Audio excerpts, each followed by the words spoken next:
On today's show, Evan and I are going to draft the Cleveland Cavaliers that are the most important to this team for the rest of the season. The only catch, they're not named Donovan Mitchell. We're going to do a draft on today's Locked On Cavs. You are Locked On Cavs, your daily Cleveland Cavaliers podcast.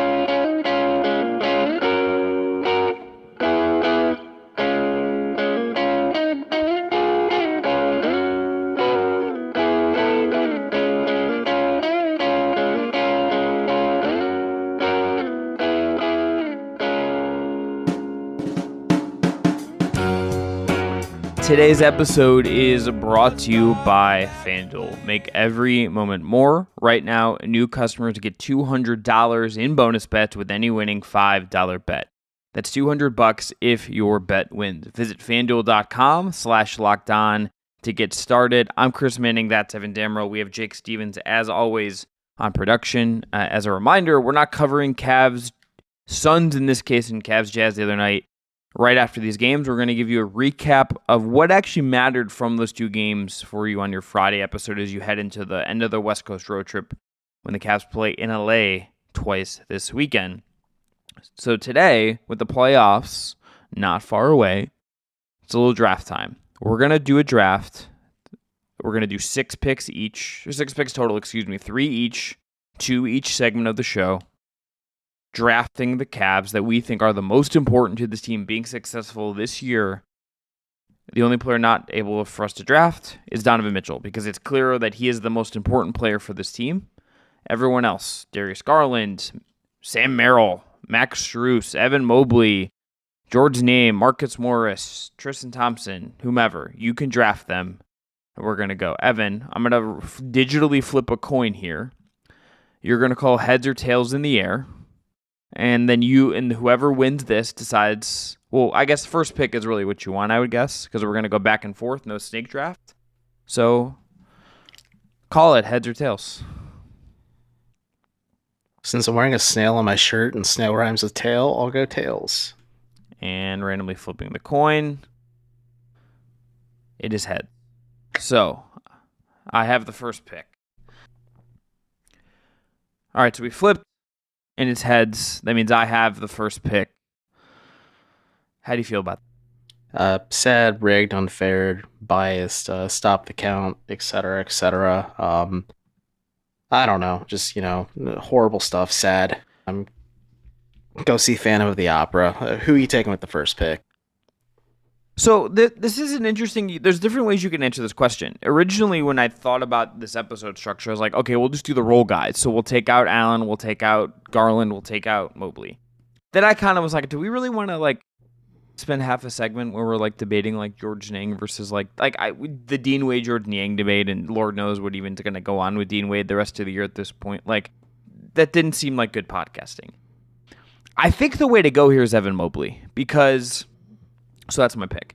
Evan Mobley as your floor spacer at the 5. The aggression he's played with at times, including the game against Utah the other night, I thought was a really interesting Mobley game, is part of it. And I think also, Evan, for him, maybe there's a world where they have a first-round series. Let's say it's Orlando, and you think it's going to be tough, it's going to be a slog, but maybe the Mobley breakthrough we kind of fan-casted, expected coming into the year just happens then. And it turns what we thought of his season, which has been full of injuries and maybe not exactly what you hoped fully. Maybe that is the turning point for him in the season. We start thinking about his season differently because of that and what that means going forward. I also just think he's going to be vitally important in a bunch of different ways on both ends of the floor. So I think the first pick here is Evan Mobley, but I think I could have answered this 2 ways. I think there's one other name. I'm curious to see if you go with them too. But what do you think of me going Mobley at 1? I don't hate the pick. Your argument is solid in the fact that depending on the first round matchup and just with what we've seen post ankle injury with Evan Mobley, it's been very encouraging. Just based on paper and just the fact that he has continually stepped up for the Cavs. But I mean, the Denver game notwithstanding, of course, but otherwise, it's a solid pick because he does give you that two-way potential. I think you can make a pretty rock-solid argument for him being the second most impactful player outside Donovan Mitchell if everything just hits correctly for this Cavs team. But in that vein, I think a consistency, I think a two-way upside, I think of just, being steady lately. So maybe there's a little bit of recency bias to this selection, but I'm going to go Jared Allen, my first overall pick. Since you took the one big, I'll take the other big. I guess if we're doing like a fundamental draft of, well, let's just assume we both have like carbon copies of Donovan Mitchell, and we're just drafting the rest of the Cavs roster around him. I'll go Jared Allen as the big man in this situation, not maybe as dynamic as Mobley, just because there's not that 3-point shooting upside, but I think there's the passing. I just think the defense and the reliability and the consistency has been kind of underrated with Allen this year. He provides the Cavs that safety blanket as like a backline defender and is just really viable in the pick and roll. If I'm thinking of like a schematic standpoint, like the Cavs' bread and butter is the pick and roll. They have certainly become a little bit more conducive to maybe being a little less predictable on that, but like they lean on that quite a bit. And if they can get Allen going in the pick and roll or the big to big passing, which is now negated because Mobley's off the clock or off the table, I feel pretty comfortable in that selection, just taking Allen with my pick. Your thoughts on that one? Yeah, I think that's not how I would have gone with it too, because I think there's like we'll get to him in segment 2 who I'm gonna take. I think it's probably pretty obvious. This is what I would ask about the Allen. Just go ahead Mobley and thing. give your thoughts on Marcus Morris Sr. with your second overall pick. Grit and toughness and culture. That's where I'm gonna go. No, Jordan Bell walked so Marcus Morris could run. Okay, look, honestly, all time. The person who wrote that is very nice, and but that is one of the funniest things I've legitimately ever read in a story. Jared Allen, Evan Mobley. How confident do you feel right now that for this specific postseason, not even big picture, just this specific postseason we're about to see, that they can be the best version of themselves when they're both healthy and on the floor? Are we saying together or individually or both? I think the thing is that if you're going to have them and your rotations are going to shrink, they're going to play a lot together. So I think it's kind of implied that there is going to be some overlap. So can they exist if there is that overlap and in this specific situation, and not just kind of building it out for the future?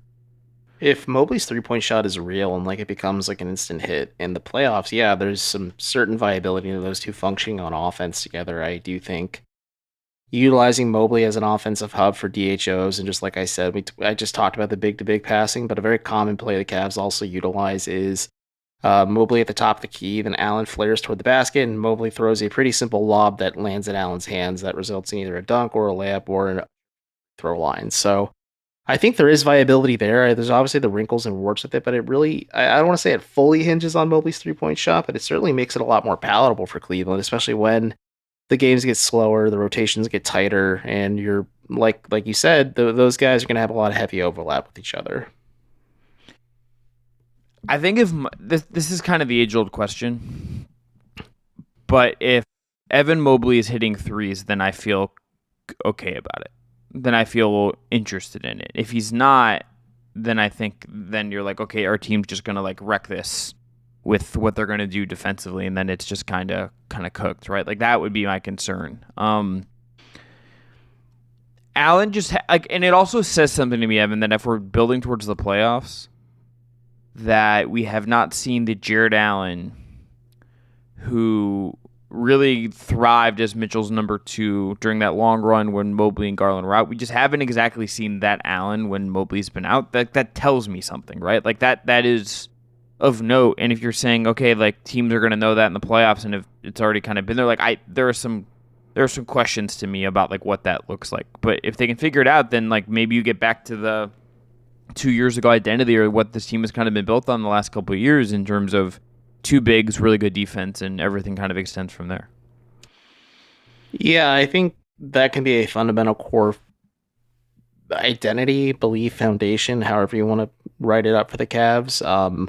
It really does depend on how viable those two. I mean, obviously, it's also how viable is it between Mitchell and Garland as well, assuming both are available and just like able to handle full heavy minute expectations right out the gate. But I am curious to see how this partnership between Mobley and Allen continues to evolve, because I think that is a underlying question heading into this offseason is how viable is this long term? And I think we don't have a lot of footage of it during the regular season this year, just because like Mobley has shown like glimmers of that proverbial leap in year 3, and we're kind of waiting to see it all just collect at once. And if it ends up being like with Allen as the casualty and Mobley as the 5, I understand that argument just going forward. But I think how they function together in the postseason will certainly be interesting, just because if Mobley's shot doesn't manifest, it makes them a little bit easier to defend on offense, because then he can really just focus it on the trapping and the blitzing of whoever the primary ball handler is in a certain set, or just offensive opportunity. All right, after this, next 2 picks in our non-Donovan Mitchell Cavs player playoff draft. Today's episode is brought to you by Fire TV. Fire TV is your destination for sports. From live games to highlights to in-depth analysis, Fire TV offers amazing viewing experiences with smart TVs, as well as the Fire TV stick you can plug into your existing TV that provides access to millions of movies and TV episodes, as well as free and live TV. Whether it's opening weekend for baseball or the college basketball tournament, you're going to want to have a Fire TV. Fire TV recently created Fire TV channels to deliver a constant supply of the latest videos from your favorite sports brands, all for free. That includes all of us here at Locked On and most of the big pro leagues and college conferences as well. Fire TV channels let you dive into all of the game analysis, highlights, and more to keep up to date on all the latest in the world of sports. March Madness, NBA, MLB, and lots more. Not to mention great news, entertainment, gaming, travel, cooking videos as well. Check out Fire TV channels on Fire TV and Alexa devices. If you haven't checked out Fire TV channels, you should. Trust me on this. To learn more, visit Amazon.com/Fire TV. Today's episode is also brought to you by FanDuel. The sports calendar is loaded, and FanDuel is making it even more exciting to get in on the action. Because right now, new customers get $200 in bonus bets with any winning $5 bet. That's $200 you can use to bet the tourney, MLB, NBA, NHL, and so much more. Visit FanDuel.com/LockedOn and make your first bet a big win. FanDuel, America's #1 sportsbook. All right, so Evan Mobley off the board and Jarrett Allen off the board. Mm-hmm. That leaves me to take Darius Garland here, Evan, with my second pick, 3rd overall. This is where I would have went at 2. This is the other one I would have thought of at 1, and this is my logic here. Lay it on me, because his play lately just does not inspire confidence for me, right? But it's not about having confidence in him, and it's not like that's not the point. Is kind of that we don't know what you're getting, and that you need a better version of Garland. Like the game he had against the Jazz, whether Mitchell plays or not, is just not a tenable game for Darius Garland to play at all. And tons of red flags for me coming out of that one. Just the fact he takes like 5 shots. That's like, what are we doing here? He can't be this if the Cavs are going to win a playoff series, if they have any chance of maximizing and maybe hitting the ceiling we kind of thought they could hit. Or I think at one point, you had kind of been like, okay, maybe their floor is like the second round, right? Like there's ways that this could have gone, but it all involves Darius Garland playing well. And it's like, I look at Jarrett Allen and I kind of know exactly the range of what I'm going to get. I can like depend on that. Garland in a much lower way than Mobley now, because there aren't really many positive signs you can grasp onto, is going to need to be the second ball handler at the time of the year when you need a second ball handler more than ever, especially if Mitchell is not right. So for me, it's Garland, just because there's so much riding on what he's actually going to give you or what he's not going to give you on any given night.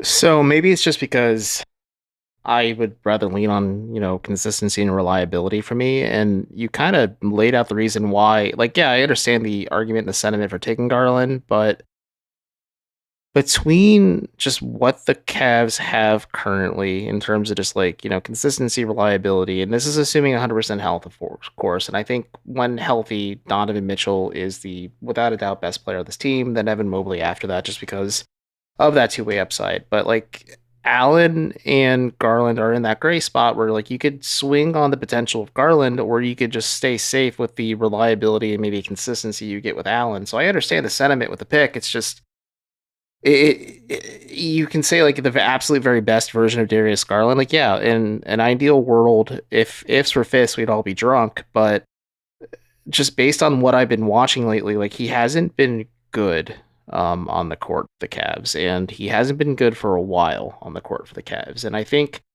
we can still give him the benefit of the doubt on the weight loss, the injury, or just like the bumps and bruises that come with that. But like I haven't seen any like progress that can reassure me that he is on his way back to being the guy that we kind of expected him to be last season, or when he had that all-star year, just because like this year is chalk. Like you can't like really gauge what Darius Garland is going to be. And I guess for me, when it comes to like variance, the last starting lineup guy for me is Max Strus, which I'm comfortable with that pick just because Strus is very beneficial in Cleveland's system this year. I think the fact that he does play very hard is endearing to me at least, but also just the fact that he can give you a little bit of that secondary playmaking and ball handling and like kind of be like more of a multifaceted threat on offense for the Cavs. So I think I'm just like going team. I don't want to say consistency because like Strus could go 2 for 10 one night, but I just feel like he's so much more low usage and low maintenance compared to like taking Allen over or Garland over Allen that like I'm more comfortable taking Strus in that vein instead. Strus and Allen as my 2 picks instead of just taking Garland at the second overall pick. Yeah, I think the thing with Garland for me is just the last thing I'll say is I think it's what you said, but I can see a world where like Jared Allen is just like kind of and like Evan Mobley too, like, but I see a more realistic world where Darius Garland's more. Let me finish. There's a okay. I can see a world where they win a playoff series and Jared Allen is I can't see a world where they like win a playoff series where Darius Garland is like that's because he's just gonna have the ball in his hands a lot, even if you have Donovan Mitchell. But you think about Mitchell's knee, like there's just so much riding on like what you need to get from Garland that it scares me, and I think there's just like a lot riding on his shoulders. Strus is the pick if you go role players only. He's the number 1 pick because he expands the playbook. He's been there. He's not going to be scared. And if you want to even pull the lever of like go back to the first 10 games of regular season, particularly like opening night when he set a career high in rebounds, you could just say, okay, we're going to have a rebounding problem in the series. Max Strus crashed the glass a bunch more. We're going to go back to that.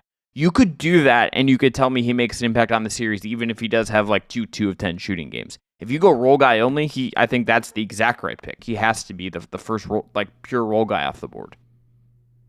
You and I are in agreement on that one. Like Strus is the first role guy off the board. I'm interested to see who you think should be the second role guy off the board, just because like there is a couple of arguments you can make at that juncture. I have a feeling of I'd probably go with in your spot, but passing the buck back to you just because like there are arguments you could make for like the second best role guy on the Cavs or second most impactful role guy on the Cavs, especially in a playoff series, but with those arguments also come like flaws in those arguments too that you can not poke holes in, but also just like really bring to the table, make a compelling argument on why you wouldn't make that pick.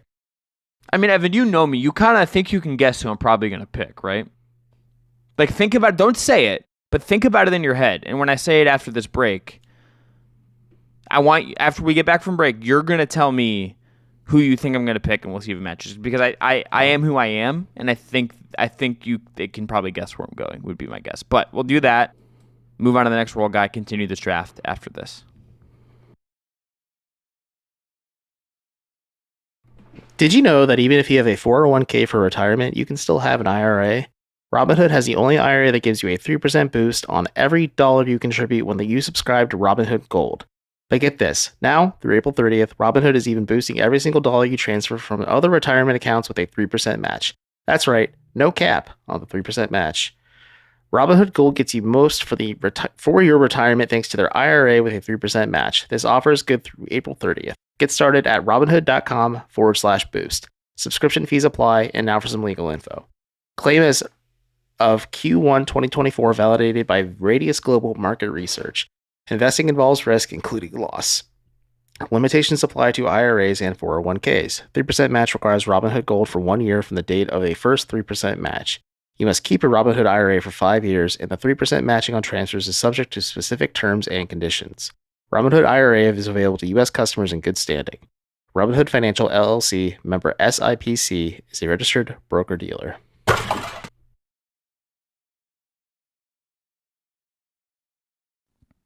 All right, who am I picking?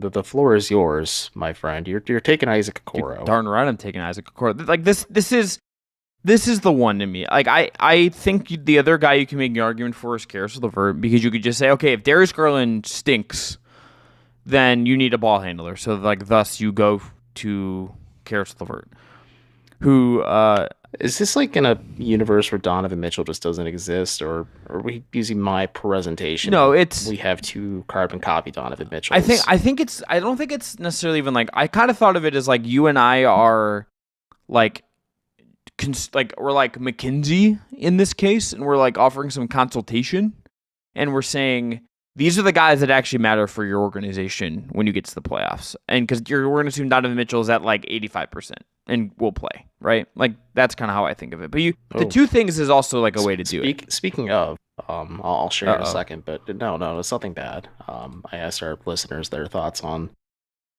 Donovan Mitchell's percentages and like where he's at and where he needs to be. But continue with your Okoro pick.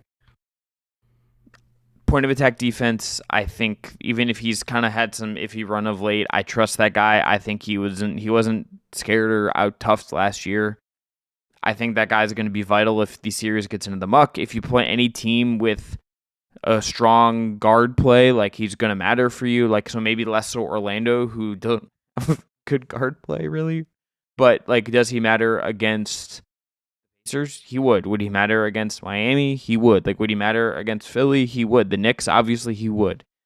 That guy also, I just trust, and I just think the best is coming for him in terms of what he's going to give you in this kind of setting. So, and I just trust him as a 2-way wing. So I would go Okoro here, but I think LeVert would be the one just as like, okay, does like he need to do what he kind of did against the Jazz over a 7-game series and just like eat up minutes and assists and stuff? Like I could be talked into that. So I'm gonna zag where you just zigged from. Marcus Morris? No, I do agree with the Okoro sentiment. I'm a little cooler on him just because like his offense has kind of gone off a cliff, but maybe this big toe injury and rehab doesn't end up being a wrench for the Cavs, where like he loses all semblance of rhythm coming into the postseason, just because an opportune injury happened last year for Okoro, and like he completely looked like a shell of himself on offense, whereas like he was playing great on defense, like made Jalen Brunson work, but it's only one-way impact. You need both. But I agree with the sentiment and the argument. Like Okoro is going to be a player. Like I've said this so many times, when he is hitting on both ends, he's a guy who will not decide a series for you, but will make a difference in the series and could very well decide a game for the Cavs. Like just if it is a gritty, ugly matchup, and the Cavs just kind of need a player to kind of who embraces and thrives in that role, and there's no one who better does that than Isaac Okoro. But LeVert, I've also cooled on a little bit too. Like, yeah, he was beneficial and helpful against the Jazz. I think the assist numbers are encouraging. I think the fact that he does add a little bit of extra dimension and depth in terms of ball handling is great, but I'm going to stick with shooting, and I think Sam Merrill should be the next one off the board, just because his movement shooting is invaluable. He's a guy who unlocks a lot of things for the Cavs as like that 4th or 5th option within the flow of things. And the spacing he gives is invaluable to Mobley and Allen. It's really helpful for guys like Mitchell when he's at 100% when he has to drive to the basket, or Garland when he's feeling more inclined to drive to the basket, or just, it just creates more rim pressure opportunities for the Cavs overall. And yeah, LeVert takes more threes, and it's something that is sustained from last year. But like Merrill shoots at a pure clip from the perimeter, and sure, he may not make all of them, but by golly, there are a lot of nights where he will make quite a bit of them. This is the only I thought about Merrill is like trying to swerve. The only way I thought about him is like maybe like not the answer is like are we absolutely sure, even if he's played of late and had a good game in Utah and all of that, are we sure like the playoffs aren't going to start and then JB Bickerstaff isn't just going to like send him to the Shadow Realm? No, that very well could happen. We talked about this quite a bit. Like, was it plus 550 on FanDuel that I referenced Yu-Gi-Oh? Well, I'm just proud of you for making that reference as someone who That's didn't right. watch like any cartoons as a kid. I watched a So, little bit of Yu-Gi-Oh. I watched like a little bit of Yu-Gi-Oh as a kid, and then I like well, just like went back to watching like NFL well, Live. well, if you watch the OG Yu-Gi-Oh, it's a lot more dangerous and dark compared to the ones that we got to know as a kid with Dan Green as both regular Yugi and Yami Yugi. But listen a lot on Yu-Gi-Oh for more dual monster discussion. Yeah, like in a realistic world, JB Bickerstaff's rotation heading into the playoffs is the starting five: Karis LeVert, Isaac Okoro, and then it's likely George Niang right now, just because of the 3-point shooting volume and the fact that he's in a rhythm. But like, you could make an argument for Dean Wade if Dean Wade doesn't look very rusty when he comes back from this knee injury. But like that's the path or the starting or the 8 guys that are consistently in the rotation with like honors to like I don't know Tristan Thompson. I don't know, but like yeah, I can see a very realistic world where Sam Merrill's jettisoned to the Shadow Realm, but I also just think like the Cavs are realistic of what value he brings, and I do wonder if that forces Bickerstaff's hand to get a little creative and find those opportunities to keep him in a rhythm and flow, because he can be a guy who makes a difference for you when he does play on offense. All right, so to recap, here are our picks. First pick, I went Evan Mobley. Second pick, Evan went Jared Allen. Third pick, I went Darius Garland. Evan then went with Max Strus. I then went Isaac Okoro, and Evan went Sam Merrill. Is there anyone, Evan, that you like? LeVert, I think, would be the kind of the name, but is there anyone else you had on your board you would have considered drafting with your last pick? I mean, it was either Merrill or LeVert. As I walked into my office and thought about it from a pure role player standpoint, then I saw we were doing the starters first. I'm like, well, I can just put my thoughts behind it. But like, it was between Merrill and LeVert, just because, to your credit and point, like the Cavs do rely on LeVert for his ball handling and just like kind of being like a third option to initiate the offense if like defenses are clamping down on one of or both of Garland or Mitchell. But it's probably LeVert and then like George Niang on the fringes, and then yeah, we you had mentioned it like very early on, like the argument between like Dean Wade and George Niang. Like, I don't know what Dean Wade's going to be when he comes back for this knee injury, but like you could make an argument for him just because he does make their defense on paper just when he's out there. Yeah, I think like we would both say like Wade's the more two-way guy and like just kind of trustworthy, but then like Niang like will probably be more likely to be available and like take the open shots and stuff. Yeah, that's fun times. Do you feel good about the team's like non-Donovan Mitchell players right now? I don't feel great about Donovan Mitchell either, but yeah. Here's a real old Locked On Cavs throwback that you would reference. The game against the Jazz was like having pickled ginger after having too much sushi. It cleansed the palate a little bit. I think it alleviated some of the funk maybe people who watched this team or maybe this team was dealing with internally. Like, yeah, playing a bad team and beating the bricks off them, it does help quite a bit. But like you had noted at the top of the show, we're recording this before the Cavs tip off against the Suns, just because, let's be realistic, we're not recording at 1:32 o'clock in the morning. And so it'll be interesting to see what the evolution of this team is. But like, yeah, we talked about this on Wednesday's show. Like the Mitchell injury is like the most inopportune one for a season that has just been littered with injuries for the Cavs. So I don't feel great overall. But like the first round could be fascinating because, you know, they could come in and just like a gangbusters and just destroy their opponent, or it's going to be a slog and they limp into the second round if they make it out of it the first. Yeah, weird times for the Cleveland Cavaliers right now. Weird times. What are your feelings on this team?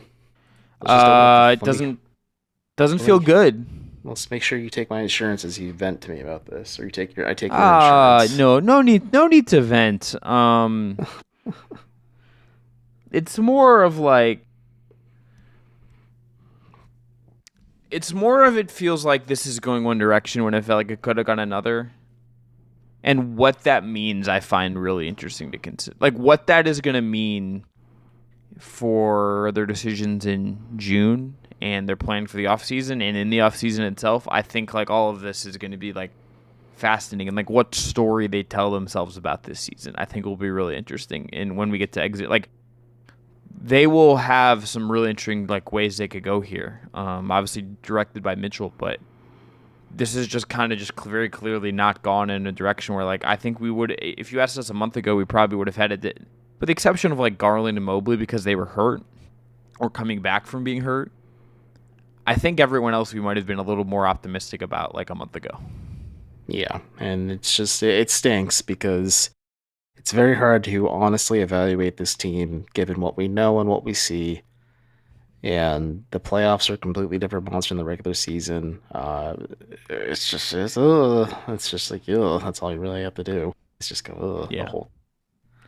Yeah, it's not great stuff. All right, we'll be back on Friday getting you a little analysis of these two games, what everything looked like, what everything worked like for these two games for the Cavs as they go on this West Coast trip. We'll have some coverage for you over the weekend as well for the games in LA. And next week's the last week of the regular season. A bunch more to come here on Locked On Cavs. I'm Chris Manning. That's Evan Dammarell. Thanks again to Jake Stevens, as always, for his work on production. Have a great day. We'll talk to you tomorrow.